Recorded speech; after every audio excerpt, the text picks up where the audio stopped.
Over the last 25 years, the NASA ESA Hubble Space Telescope has revealed the distant universe with ever-increasing depth through the deep and ultra-deep fields. Hubble has embarked on an ambitious new program to push even further towards the universe's furthest frontiers.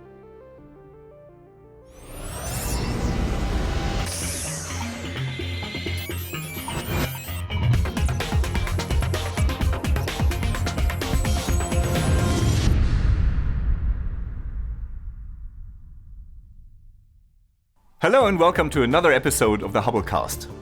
In 2013, Hubble began a campaign to capture very deep images of some of the most massive structures in the universe. Galaxy clusters. The Frontier Fields campaign is using 6 of these giants to peer into the farthest reaches of the universe.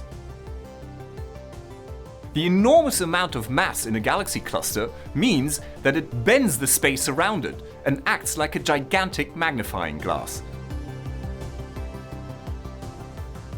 This process is known as gravitational lensing, and it allows astronomers to study objects behind the cluster in the very distant universe that would normally be too faint to see even for Hubble. Abell 2744. One of the first and most captivating targets of the Frontier Fields campaign.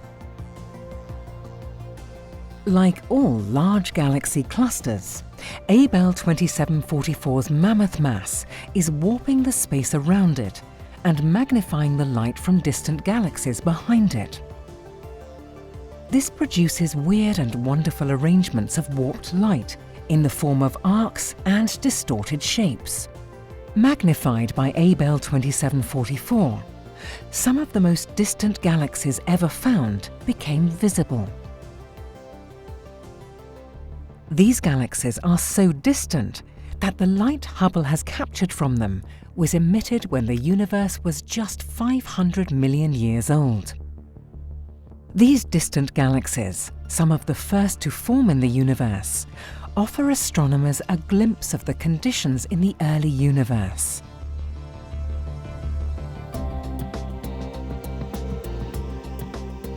One of the most distant clusters studied is MAX J11 49.5 plus 2223, so distant that it takes the light 5 billion years to reach us.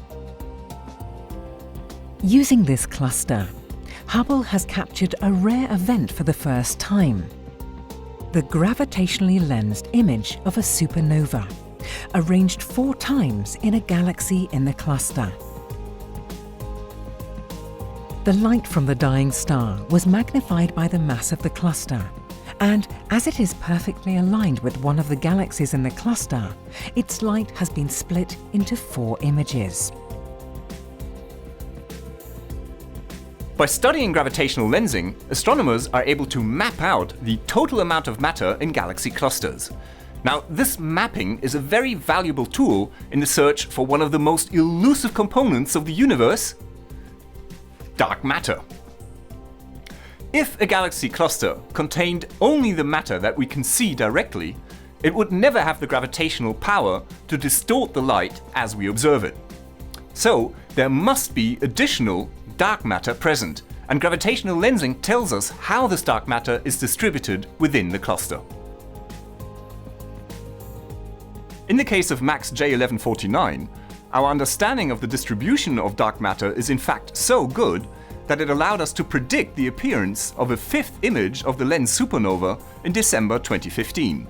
And, lo and behold, this appearance has in fact been observed as predicted.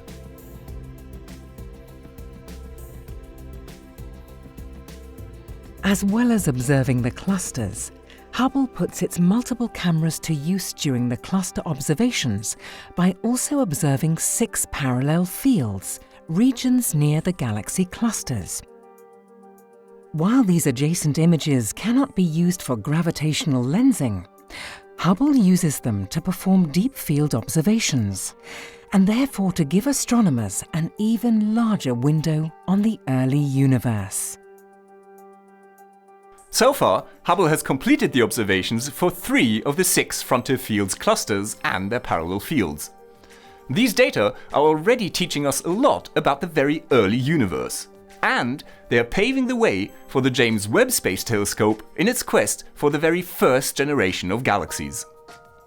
This is Dr. J, signing off for the Hubblecast. Once again, nature has surprised us beyond our wildest imagination.